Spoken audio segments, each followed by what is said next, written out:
muy, muy niña comencé a cantar.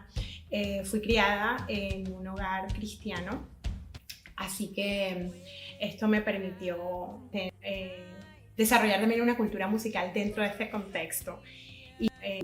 Y esta cultura musical en la iglesia me ayudó mucho a crecer y a entender la música como parte, ¿no?, de mi rutina, de mi cotidianidad.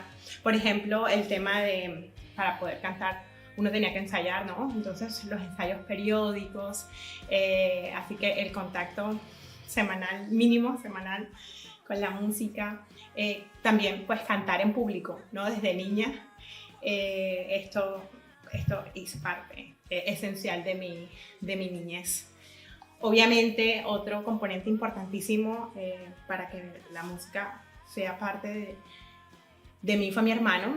Mi hermano siempre como que nos nutrió a mí y a mi hermana, siempre con bandas nuevas, con música diferente. Él fue el primero que nos enseñó las primeras notas en la guitarra, todo esto, ¿no?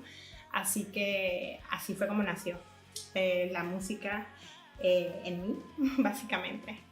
Luego estaba en el colegio y un evento que también marcó un antes y un después en mi esencia artística fue que una compañera del colegio me dio un libro de Carlos Cuauhtémoc Sánchez, se llama La fuerza del Chessy. Yo tenía 13 años cuando lo leí y encontré una cantidad de poemas, de referencias de poesía, y esto me despertó algo en el alma. Sin lugar a dudas, esto cambió muchísimo. Gracias a Stephanie Martínez.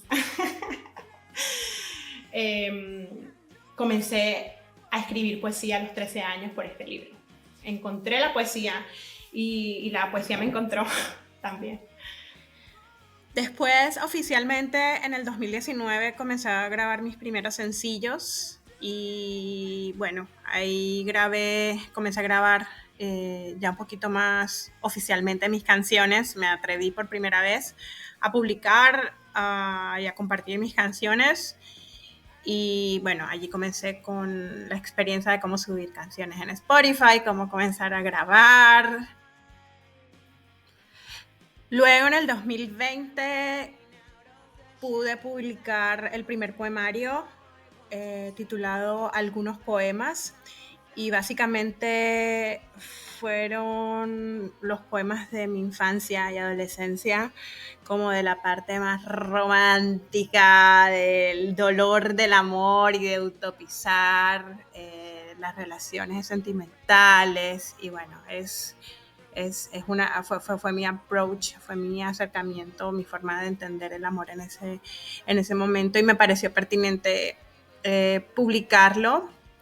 Si bien tengo una visión totalmente opuesta en este momento de mi vida, creo que algunos poemas refleja también un poco el inventario de mi infancia y adolescencia en cuanto a mi forma de entender el amor. Y en el 2021, después de haber grabado varios sencillos, lanzó Distantemente Juntos, que es un poco la respuesta al primer poemario y donde muestro una historia de amor. También me atrevo a escribir un texto, una historia titulada con el mismo nombre y publicada en formato de audiobook, de audiolibro. Y en el 2022 lanzo mi segundo álbum titulado Volar, y bueno, este álbum es un poquito más experimental. El primero, Distantemente Juntos, era muy baladoso, podemos decirlo.